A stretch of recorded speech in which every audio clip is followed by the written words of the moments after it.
Hi friends, అందరికీ నమస్కారం. అంజలి కథలకి స్వాగతం. ఈరోజు చందమామ కథ పేరు చెడ్డ వాకిలి మంచి వాకిలి. ఒక గ్రామంలో సంగయ్య, శరభయ్య అని ఇద్దరు యువకులు ఉండేవారు. వారు చిన్నతనం నుంచి కూడా ఎంతో ప్రాణ స్నేహితులుగా ఉంటూ వచ్చారు. కొంతకాలం గడిచాక శరభయ్య ఆ గ్రామం విడిచి తన పొట్ట పోసుకునేటందుకు గాను దూరదేశం వెళ్ళాడు. సంగయ్య మటుకు తనకున్న పొలాలను చక్కగా పండించుకొని డబ్బు సంపాదించాడు. గొడ్డు గోద అభివృద్ధి చేసుకున్నాడు, పెళ్లి చేసుకున్నాడు. మంచి లోగిలి కూడా కట్టుకున్నాడు. అతని పని బాగున్నది. గ్రామం విడిచి వెళ్ళిన 7 ఏళ్లకు శరభయ్య ఏదో పని మీద ఆ ప్రాంతాలకు వచ్చి చిన్ననాటి స్నేహితుడైన సంగయ్యను చూసి పలకరించి క్షేమ సమాచారాలు తెలుసుకుపోదామని వచ్చాడు. పూర్వం చిన్న ఇల్లున్న చోట ఇప్పుడు పెద్ద పెంకుటిల్లు ఉన్నది. దానికెదురుగా ఉండిన చింత చెట్టు చాలా పెద్దదైంది. దాని కింద ఒక రాతి అరుగు కూడా వేశారు. పర్వాలేదు, సంగయ్య బాగుపడ్డాడు అనుకుంటూ శరభయ్య ఇల్లును సమీపిస్తూ ఉండగా వసారాలో నుంచి ఒక కుక్క బొయ్యమని పెద్దగా అరుస్తూ శరభయ్యకేసి రాసాగింది. కుక్క అరుపు విని సంగయ్య భార్య తలుపు తెరుచుకుని బయటికి వచ్చి కుక్కను అవతలికి పంపేసి శరభయ్యకేసి చురచురా చూసింది. సంగయ్య ఇల్లు ఇదేనా అమ్మా అని శరభయ్య అడిగాడు. ఆమె అవునన్నట్లు తల ఊపింది. ఇంట్లో ఉన్నాడా, ఎక్కడికెళ్ళాడో అన్నాడు శరభయ్య. ఏమో, నాకు చెప్పి వెళ్ళలేదు అన్నది సంగయ్య భార్య. నేను సంగయ్య ఒకప్పుడు విడవని స్నేహితులం. 7 ఏళ్ల కిందట ఈ గ్రామం విడిచి వెళ్ళాను. నా చిన్ననాటి స్నేహితుణ్ణి చూసిపోదామని వచ్చాను. సమయానికి అతని ఇంట్లో లేడే అన్నాడు శరభయ్య. సంగయ్య భార్య ఇందుకేమీ అనలేదు. శరభయ్యను లోపలికి రమ్మని ఆహ్వానించలేదు. ఎండ మండిపోతున్నది. శరభయ్య చింత చెట్టు కింద అరుగు మీద చతికిలబడి పైబట్ట చెంగుతో చెమట తుడుచుకుంటూ, తెలియక అడుగుతున్నాను, సంగయ్యకు నువ్వేమవుతావమ్మా, భార్యవేనా అన్నాడు. ఆమె అవునన్నట్లు తల ఆడించింది. బాగుంది, కొత్తగానే పెళ్ళైనట్టుంది. ఇంకా పిల్లాజల్లా లేరనుకుంటాను. అబ్బా, ఎండ ఎంత తీవ్రంగా ఉంది. తాగటానికి కాస్త మంచినీళ్ళు ఇస్తావా అమ్మా అన్నాడు శరభయ్య. ఆమె లోపలికి వెళ్ళి లోటాలో నీళ్లు తెచ్చి ఇచ్చింది. నీళ్లు బిందెలోనివి కావటం వల్ల చల్లగా లేవు. నోట్లో పోసుకుంటే కొద్దిగా వాసన వేసింది. శరభయ్య ఆ నీటిని అవతల పారబోసి లోట ఆమెకిచ్చేసి, ఇక నేను బయలుదేరాలి. సంగయ్యను కలుసుకోలేకపోయాను. అతడు వస్తే నేను వచ్చి వెళ్ళానని చెప్పు. నా పేరు శరభయ్య. సంగయ్య పైకి వచ్చినందుకు చాలా సంతోషించానని చెప్పు. ఈ ఇల్లు కూడా చాలా చక్కగా కట్టాడు. కానీ నాకు ఈ వాకిలి ఒకటే నచ్చలేదని చెప్పు. ఉన్నమాట దాచకుండా చెప్పేస్తున్నందుకు ఏమీ అనుకోకు. ఈ వాకిలి కొంచెం కూడా బాగాలేదు. నేను వడ్రంగిని. నాకు వాకిళ్ల సంగతి బాగా తెలుసు. ఈ వాకిలి సంగతి సంగయ్య గమనించాడో లేదో, అది బాగా లేదని నేనన్నట్టు అతనితో చెప్పు అని శరభయ్య లేచి తన దారిన వెళ్ళిపోయాడు. ఆ రాత్రి చీకటి పడిందాకా సంగయ్య ఇంటికి రాలేదు. తాను లేని సమయంలో శరభయ్య వచ్చి మళ్ళీ వెళ్ళిపోయాడని తెలియగానే అతను చాలా నొచ్చుకుంటూ, అతన్ని ఉండమనలేకపోయావా, ఎందుకు వెళ్ళిపోనిచ్చావు, అతని వచ్చి ఏమన్నాడు అని భార్యను అడిగాడు. మనం పైకి వచ్చినందుకు చాలా సంతోషంగా ఉందన్నాడు. ఇల్లు కూడా చాలా బాగుందన్నాడు. కానీ మన బయట వాకిలి ఏమీ బాగాలేదన్నాడు. ఆయన వడ్రంగిట. వాకిలి కొంచెం కూడా బాగోలేదని మీతో చెప్పమన్నాడు అన్నది భార్య. మంగయ్య ఆశ్చర్యపడుతూ తన ఇంటి ముఖద్వారాన్ని చాలాసేపు జాగ్రత్తగా పరీక్షించాడు. కానీ అందులో అతనికి లోపమేమీ కనిపించలేదు. 1 ఏడాది తిరిగి మళ్ళీ వేసవి వచ్చింది. శరభయ్య ఇంకొకసారి ఆ ప్రాంతాలకు రావటం జరిగింది. ఈసారైనా సంగయ్యను చూసిపోదామనే ఉద్దేశంతో అతను వారింటికి వెళ్ళి బయట నుంచి సంగయ్య అని పిలిచాడు.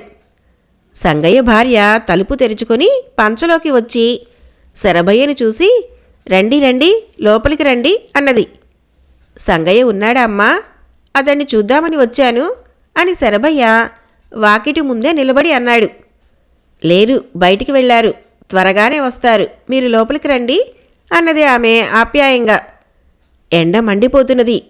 అయినా శరభయ్య తల అడ్డంగా తిప్పి, ఎందుకులే, ఈ చెట్టు కింద బాగానే ఉంది అంటూ అరుగుకేసి వెళ్ళసాగాడు. మాకు ఇల్లు వాకిలి లేనట్టు మీరు చెట్టు కింద కూర్చోవటమేమిటి? లోపలికి రండి అన్నదామె.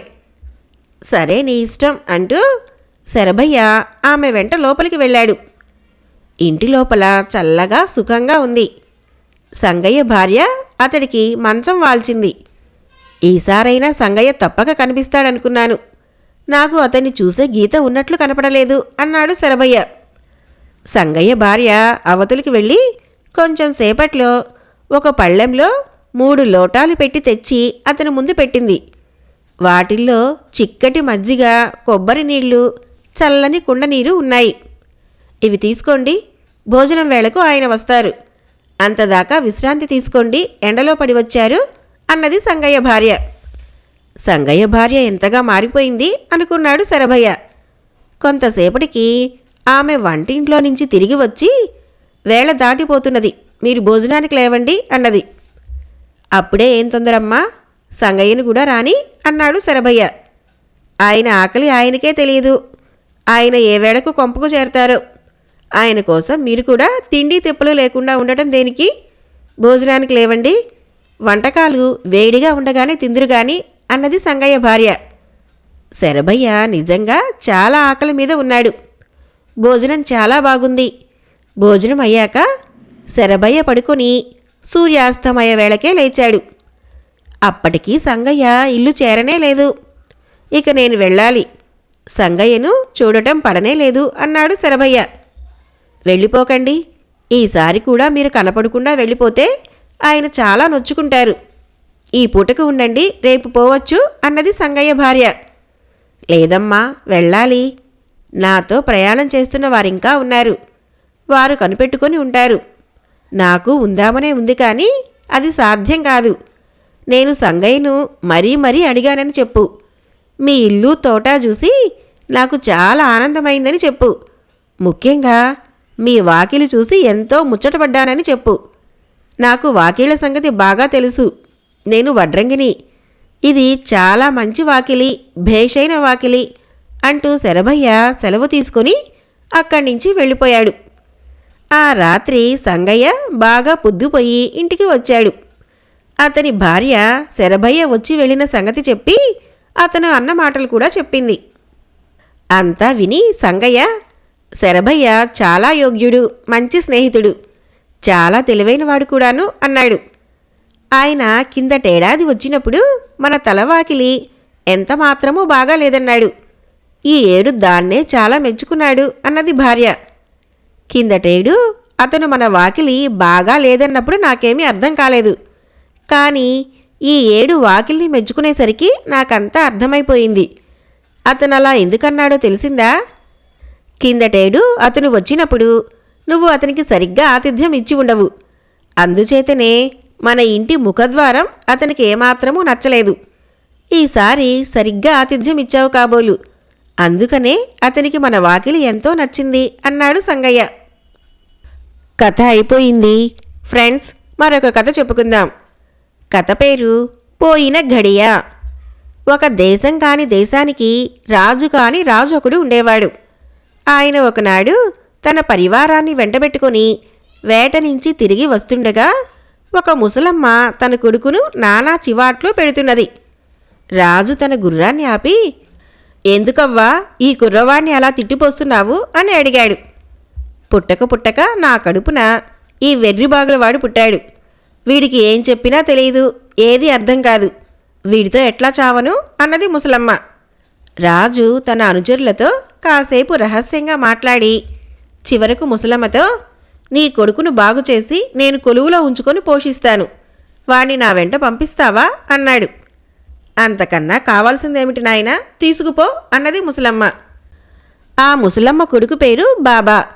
వాణ్ణి అస్తమానం ఏడిపించడము, వినోదం పొందడం కోసం రాజు ఆయన అనుచరులు ఈ ఎత్తు వేశారు. బాబా వచ్చింది మొదలు రాజుగారింట్లో ఎవరికీ తోచకపోవటం అనేది లేదు. ఎందుచేతనంటే బాబాను వెర్రివాణ్ణి చేసి అందరూ ఏడిపించేవారు. ఒరే, తెల్లకాకి ఈకలు వెంటనే కావాలి, పట్టుకురా అని, ఒరే ఆకుపచ్చ మందార పూలు తీసుకురా అని అర్థం లేని పనుల మీద వాణ్ణి పంపించేవారు. వారు తనను ఏడిపిస్తున్నారని తెలియక బాబా ఏ పని చెప్పినా చేసుకురావటానికి బయలుదేరిపోయి నానా హైరానా పడి వట్టి చేతులతో తిరిగి వస్తూ ఉండేవాడు. వాణ్ణి చూడగానే అందరూ పొట్టలు చెక్కలయ్యేటట్టు నవ్వేవారు. బాబాను చూసి నవ్వని మనిషి దీదీ ఒక్కతే. ఈమె రాజుగారి వంట ఇంట్లో వంట చేస్తూ ఉండేది. వయసులో బాబా కన్నా కొంచెం చిన్నది, చాలా మంచిది, మంచి అందగత్తె కూడాను. దీదీ ఒక్కతే బాబాను చూసి నవ్వేది కాదు. వాడి మీద ఎంతో ఆదరం చూపేది, కడుపు నిండా తిండి పెట్టేది. నీకు ఒకటి తెలీదు, వాళ్ళంతా ఏది చేయమంటే అదెల్లా చేయటానికి బయలుదేరతావు. నిన్ను ఏడిపించటానికి వాళ్ళు నీకు పనులు చెబుతారు.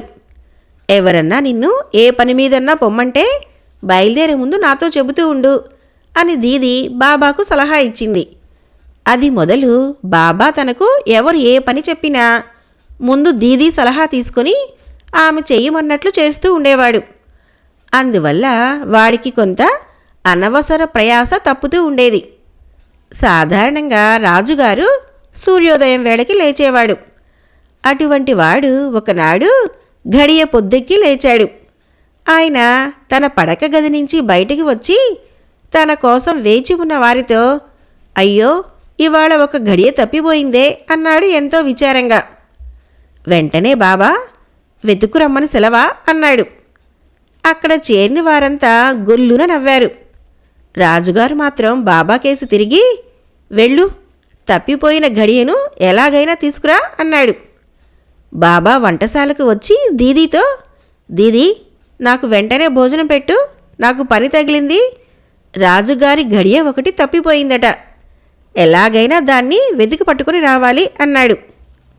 దీదీకి బాబాను చూసి జాలి వేసింది. నువ్వు వెళ్ళకు, పోయిన ఘడియ మళ్ళీ రావటం ఎక్కడైనా ఉందా? సాయంకాలం రాజుగారి దగ్గరికి వెళ్ళి ఎక్కడా కనపడలేదని చెప్పేయి అన్నది. బాబా మొండిగా, పోయిన ప్రతి వస్తువు దొరుకుతుంది. రాజుగారు అడగకముందే నేను తెస్తానని మాట ఇచ్చాను, వెళ్ళి తీరాలి అన్నాడు.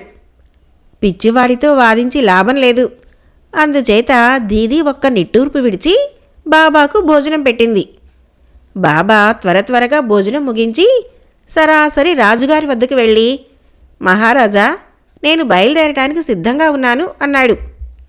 రాజుగారు సభికుల్లో ఒకడు బాబాకు తన కుంటి గుర్రాన్ని ఇచ్చాడు. ఇంకొకడు తుప్పు పట్టిన కత్తి ఇచ్చాడు. ఆ కత్తి తీసుకొని కుంటి గుర్రం మీద ఎక్కి బాబా వెళ్ళిపోతూ ఉంటే రాజుగారితో పాటు సభికులు కూడా విరగబడి నవ్వారు. బాబా చాలా దూరం వెళ్ళాక ఎదురుగా వస్తూ ఒక ముసలివాడు కనిపించాడు. తాత, నేను తప్పిపోయిన ఘడియ కోసం వెతుకుతున్నాను, అది నీకెక్కడైనా కనిపించిందా అని అడిగాడు బాబా. దానికి ముసలివాడు, నీ ముష్టి ఘడియకు విలువ ఏమిటి? నా ప్రతిష్ట కాస్త పోయింది, దానికోసం దేశాలు పట్టి తిరుగుతున్నాను. నా ప్రతిష్ట నీకెక్కడైనా కనబడిందా అని అడిగాడు. తనకు కనపడలేదని చెప్పి బాబా ముందుకు సాగాడు. మరికొంత దూరం వెళ్ళాక అతనికి ఒక ఆజానుబాహువు రుసరుసలాడుతూ అతి వేగంగా ఎదురు వచ్చాడు. అతని కళ్ళు చింత నిప్పుల్లా ఉన్నాయి, కనుబొమ్మలు ముడిపడి ఉన్నాయి. బాబూ, మీకెక్కడైనా తప్పిపోయిన ఘడియ కానీ కనపడిందా అని అడిగాడు బాబా ఎంతో వినయంగా. ఎదురుగా వచ్చే మనిషి మండిపడుతూ, నాకు నీ వెధవ ఘడియతో ఏం పని? నా ఓర్పు కాస్త ఎక్కడో పోగొట్టుకున్నాను, అది ఎంత వెతికినా దొరకటం లేదు, నీకు కనపడిందా అని అడిగాడు. లేదు అన్నాడు బాబా భయపడుతూ. ఈ భాగ్యానికి నన్నెందుకు ఆపావు అంటూ ఆ మనిషి తన చేతికర్రతో బాబాను చావగొట్టబోయాడు. అది చూసి బాబా ఎక్కిన కుంటి గుర్రం బెదిరి దౌడు తీసి కొంతసేపటికి సముద్ర తీరాన గల జీజీ నగరం చేరింది. బాబా నేరుగా రాజుగారి వద్దకు వెళ్ళి, నేను మా రాజుగారు పోగొట్టుకున్న ఘడియ కోసం వెతుకుతున్నాను, దాన్ని పట్టుకోవటానికి మీరేమైనా సహాయపడగలరా అని అడిగాడు. రాజుగారు కంటనీరు పెట్టుకుంటూ, నేను నీకేం సహాయం చెయ్యను నాయనా, 15 ఏళ్ల క్రితం నా కూతురు తప్పిపోయింది, ఎంత వెతికినా దొరకలేదు. నీ ఘడియ కోసం వెతికేటప్పుడు నా కూతురు జాడ కూడా విచారించుదువు అన్నాడు. అలాగేలేండి అని బాబా జీజీ రాజుగారి వద్ద సెలవు తీసుకొని అక్కడి నుంచి ముందుకు సాగి వెళ్ళాడు. సముద్ర తీరాన బాబాకు ఒక పడవ కనిపించింది. అందులో నావికులు సరుకు ఎక్కిస్తున్నారు. బాబా వారి దగ్గరికి వెళ్ళి వారితో తాను వెతుకుతున్న గడియ గురించి చెప్పాడు. అది దొరికితే ఎక్కడో సముద్రాల మీదే దొరకాలి, కావలిస్తే మా పడవలో ఎక్కిరా అన్నారు నావికులు. బాబా అమాయకుడని, వాడి చేత అన్ని పనులు ఊరికే చేయించుకోవచ్చునని నావికులు తెలుసుకున్నారు. బాబా వారి మాటలు నమ్మి పడవలో ఎక్కి బయలుదేరాడు. నడి సముద్రంలో పెద్ద తుఫాను చెలరేగి పడవ కొన్ని కొండలకు తగిలి ముక్కలు ముక్కలైపోయింది. బాబా తప్ప అందరూ చచ్చిపోయారు. సముద్రపు కెరటాలు బాబాను ఒక విచిత్రమైన లంక మీద పడవేశాయి. అది కాలదేవుడుండే లంక. బాబా ఆ లంక మీద ఎంత దూరం వెళ్ళినా నల్లరాళ్ల గుట్టలు తప్ప ఏమీ కనిపించలేదు. ఆ గుట్టల మధ్యగా అతను నానా ప్రయాస పడుతూ రాత్రల్లా నడిచి సూర్యోదయం వేళకు ఒక వింతను చూశాడు. బాబాకు ఎదురుగా ఒక కోట ఉన్నది. ఆ కోట తలుపులు అతను చూస్తుండగానే తెరుచుకొని ఒక తెల్లగడ్డం గల ముసలివాడు వచ్చాడు. ఆయన వెంబడి ఒక గుర్రం మీద ఎక్కి తెల్లని దుస్తులు ధరించి ఒక యువకుడు నిలబడ్డాడు. అతని చుట్టూ 60 మంది కుర్రవాళ్లు అతనిలాగే తెల్ల దుస్తులు ధరించి తెల్లని పొట్టి గుర్రాలెక్కి ప్రయాణానికి సిద్ధంగా ఉన్నారు. ముసలివాడు సైగ చేయగానే గుర్రాల మీద ఉన్నవాళ్ళందరూ శరవేగంతో కదిలి బాబా పక్కగా వెళ్ళిపోయారు. బాబా ముందుకు వచ్చి వృద్ధుణ్ణి సమీపించి, అయ్యా, మీరెవరు? ఇప్పుడు ఈ తెల్ల గుర్రాల మీద వెళ్ళిన వారంతా ఎవరు? ఇది ఏ దేశం అని అడిగాడు. నేను కాలదేవుణ్ణి. ఇది నేనుండే ప్రదేశం. ఇప్పుడు వెళ్ళిన యువకులు మొదటి ఘడియ, వాడి వెంట ఉన్న కుర్రవాళ్ళందరూ విఘడియలు అన్నాడు ముసలివాడు.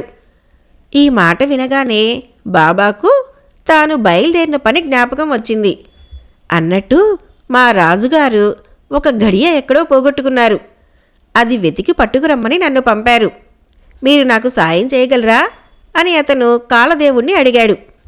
అది నా చేతిలో ఉన్న పనే నాయనా, నువ్వు నా వెంట లోపలికి రా అన్నాడు కాలదేవుడు.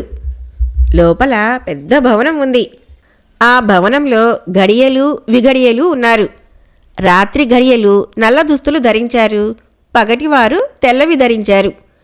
కాలదేవుడు వేళకు తగినట్టు ఘడియలను విఘడియలను పంపుతూ ఉంటాడు. ఇదే ఇక్కడి కార్యక్రమం. అందరూ బాబా పట్ల చాలా ఆదరం చూపారు. కాలదేవుడి ఆజ్ఞ ప్రకారం వారు బాబాను మరమ్మత్తు చేసి అతన్ని తెలివిగలవాణ్ణిగా మార్చేశారు. కాలం చేయలేని మరమ్మత్తు ఏముంటుంది? అక్కడ కొద్ది కాలం ఉండి బాబా ఒకనాడు కాలదేవుడితో, అయ్యా, నన్నిక పంపించండి అన్నాడు. కాలదేవుడు బాబాకు ఒక చిన్న డబ్బీ ఇస్తూ, మీ రాజుగారు పోగొట్టుకున్న ఘడియ ఇందులో ఉంది. అవసరం వచ్చేదాకా ఈ డబ్బీ మూత మాత్రం తెరవకు అని హెచ్చరించాడు. అయ్యా, నేను వచ్చేటప్పుడు ఒక వృద్ధుడు ఎదురై తన ప్రతిష్టను పోగొట్టుకున్నానని చెప్పాడు. దానికోసం పాపం ఆయన దేశాలు తిరుగుతున్నాడు. ఆయన ప్రతిష్ట ఏమైందో చెప్పగలరా అని బాబా కాలదేవుణ్ణి అడిగాడు. దాన్ని ఆయన ఇరుగు పొరుగు ఇళ్లవాళ్ళందరూ కలిసి ముక్కలు ముక్కలు చేసి తలా ఒక ముక్క ఎత్తుకుపోయి భద్రంగా దాచుకున్నారు. వృద్ధుణ్ణి వాటిని తిరిగి తెచ్చుకొని అతుక్కోమను అన్నాడు కాలదేవుడు. ఇంకొక ఆజానుబాహుడు తన ఓర్పును పోగొట్టుకున్నాడట. అది ఎక్కడ పడిపోయిందో మీకు తెలుసా అని బాబా మళ్ళీ అడిగాడు. నువ్వు అతను కలుసుకొని మాట్లాడిన చోటనే గడ్డిలో అతని ఓర్పు పడి ఉన్నది. అది జామకాయ ప్రమాణంలో తెల్లగా ఉంటుంది. నువ్వు అక్కడ వెతికితే అది దొరుకుతుంది అన్నాడు కాలదేవుడు. తర్వాత జీజీ రాజుగారి కూతురు చిన్నతనంలో తప్పిపోయిందట. ఆ పిల్ల జాడ కూడా చెప్పి పుణ్యం కట్టుకోండి అన్నాడు బాబా. పిచ్చివాడా, నువ్వు ఆ పిల్లను బాగా ఎరుగుదువు. దీదీ అనే పేరుతో ఆమె మీ రాజుగారి దగ్గర పనిచేస్తున్నది అన్నాడు కాలదేవుడు. బాబా కాలదేవుడికి ప్రణామం చేసి తిరుగు ప్రయాణానికి సిద్ధమయ్యాడు. సరిగ్గా ఆ సమయానికే మధ్యాహ్నపు ఘడియ విఘడియలు బయలుదేరుతున్నారు. వారు అతన్ని వెంట తీసుకొని మధ్యదారిలో దింపేశారు.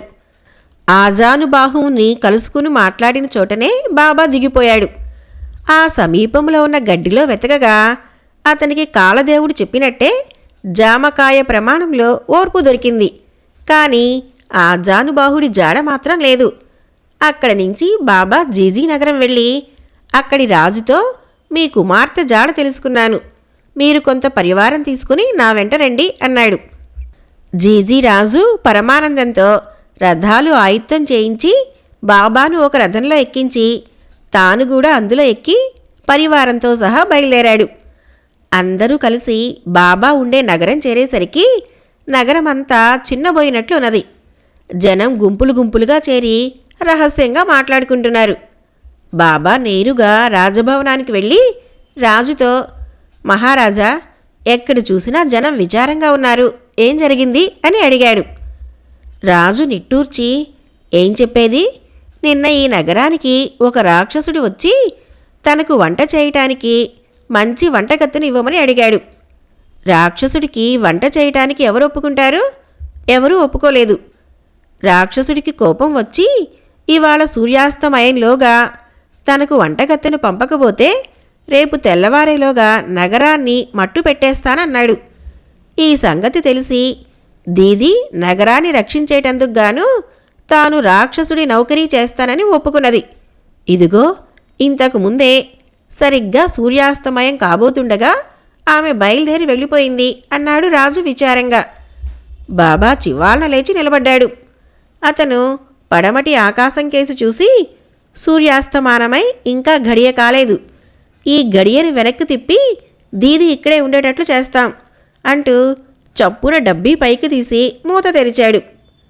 మరుక్షణము కళ్ళు మిరిముట్లు గొలిపే కాంతి ఒకటి మెరిసింది. ఆ తర్వాత కాలం ఒక గడియ వెనక్కు జరిగింది. పడమటి వైపు సూర్యుడు అస్తమించబోతున్నాడు. దీది రాక్షసుడి వద్దకు బయలుదేరబోతున్నది. బాబా పరిగెత్తుకు వెళ్ళి ఆమె చెయ్యి పట్టుకొని, దీది, నువ్వు రాక్షసుడి వద్దకు వెళ్ళనవసరం లేదు, ఇదిగో మీ నాన్నగారు జీజీ దేశపు రాజుగారు అంటూ ఆమెను రాజుకు చూపించాడు. జీజీ రాజు తన కుమార్తెను కౌగలించుకొని ఆనంద బాష్పాలు రాల్చాడు. అందరూ దీదీని గురించి తెలుసుకోవటంలో నిమగ్నులై ఉండగా చీకటి పడింది. తనకు వంటగత్తెను పంపలేదని రాక్షసుడు అలిగి ఉగ్రుడై పెడబొబ్బలు పెట్టుకుంటూ వచ్చాడు. వాడి సంగతి నేను చూస్తాను, మీరేమీ భయపడకండి అంటూ బాబా వాడి మీదకి కత్తి దూసి వెళ్ళాడు. రాక్షసుడు నోరు తెరిచి చేతులు చాచి బాబాని పట్టుకోవటానికి వచ్చాడు. వాణ్ణి దగ్గర దాకా రానిచ్చి బాబా తన వద్ద ఉన్న ఓర్పుని తెరచి ఉన్న వాడి నోట్లోకి విసిరాడు. వెంటనే రాక్షసుడిలో పెద్ద మార్పు వచ్చింది. వాడు ఆ ఓర్పును మింగి బాబాను చూసి ఒక పిచ్చి నవ్వు నవ్వి, కోపడకండి, వస్తాను, సెలవు, నమస్కారం అని ఒక దండం పెట్టి తల వంచుకొని వచ్చిందారినే వెళ్ళిపోయాడు. తర్వాత జీజీ రాజుగారు బాబాతో, నాయనా, నాకు మగపిల్లలు లేరు, నా కూతుర్ని నాకు అప్పగించావు, నీ రుణం ఎలాగూ తీర్చుకోలేను, మా దేశం వచ్చి మా అమ్మాయిని పెళ్ళాడి నా తదనంతరం రాజ్యం చేద్దువుగానిరా అన్నాడు. బాబా సంతోషంగా ఒప్పుకున్నాడు. అతనికి దీదీకి మహావైభవంగా పెళ్లి జరిగింది. బాబా జీజీ నగరం వెళ్ళి మామగారి అనంతరం దానికి రాజయ్యాడు. కథ అయిపోయింది. ఫ్రెండ్స్, నా కథలు నచ్చినట్లయితే మన ఛానల్ని తప్పకుండా సబ్స్క్రైబ్ చేయండి, లైక్ చేయండి, షేర్ చేయండి, మంచి కామెంట్ చేయండి. Thank you.